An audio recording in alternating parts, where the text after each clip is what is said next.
Over the next 90 days I'm going to build a complete game from scratch, all by myself, and launch it on Steam. No team, no huge budget, just me and my idea. Will it be a masterpiece or a total disaster? Let's find out. What if you woke up in the middle of a ritual with no memory of who you are, and the only way out was to win 3 cursed coins? This is OBOL, a psychological horror game I'm building from scratch. Inspired by the tension of Five Nights at Freddy's and the brutal choices of Buckshot Roulette, OBOL drops you into a place that just doesn't want you to leave. The name comes from obolus, an ancient Greek coin placed in the mouths of the dead. Legend says that it was payment for Charon, the ferryman of the underworld. No coin, no passage. So, let's talk about my game. You're trapped in a surreal ritual. The goal? Earn 3 coins by surviving trials. Visually, I wanted OBOL to feel like you're stuck inside a decaying occult machine, where nothing is explained, but everything means something. It is not a classic horror game. It is psychological, uneasy, symbolic. Every sound, every visual, every silence.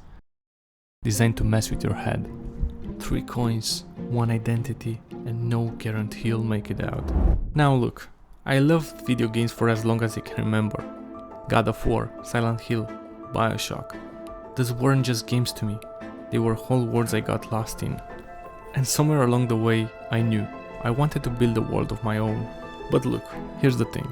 I'm not some ex-AAA dev with 10 years of experience. I have a full-time job. I'm squeezing this project into late nights, weekends, and stolen hours between real-life responsibilities.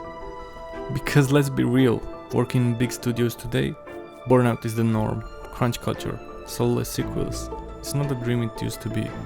So that's why I'm doing this solo. Indiedev is rising, and it's not just because of the tools or the tech. It's because now, more than ever, people care about weird, personal, unpolished ideas.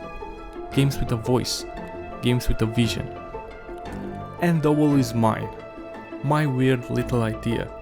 I don't know if it'll work, I don't know if I'll finish in time, but I'm gonna give it everything I've got. This is not a tutorial, it isn't a guide. This is just, can I even do this? So, how far along am I?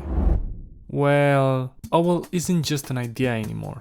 I've already started prototyping the core gameplay mechanics and building the basic environment. It's definitely a work in progress. First, I've started working on a game design document. Going through brainstorming sessions with ChatGPT was just like working alongside a colleague.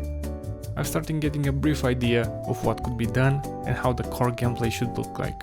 I've started designing the 5 or 6 minigames that are going to take place during the game, but I won't spoil you on that. After all that chat with ChatGPT, yeah, no pun intended, I've grabbed some assets from Unity store, thank you Unity, and started working on the environment. I really like that you have this option to have a quick start for your game, even though you maybe don't know how to model. The next stop for me was Meshy.ai. Here I've generated a quick model for the ferryman, just to get a feel of it, and I started adding him to the scene. Basically, for the first 2 weeks I have managed to make a prototype for the environment and the camera mechanics. You can just look around, get a feel of the game, and yeah.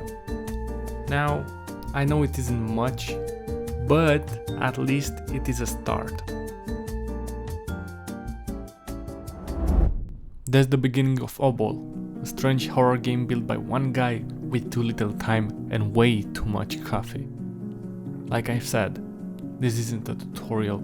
I'm not here to show how to make a game. I'm here to find out if I even can. I'm building this while learning art, code, design, all as I go. And the clock is ticking. So the next few weeks will either break me or shape something that I'll actually be proud of. In the next episode, I'll go even deeper into the gameplay mechanics and the actual ritual that drives the entire experience. Symbolism, choices, and maybe pain. We'll go through art to creating a Steam page, to creating marketing assets, and everything that goes into launching a game. And if I'm being sincere, I'm very, very excited about it. If that sounds like something you want to see come to life through bugs, late nights, panics and maybe a little magic, I'm setting up a Discord server and a Reddit thread just for this project. I want this to be more than just a devlog. I want it to be something that we build together. So, I'll see you in the next one.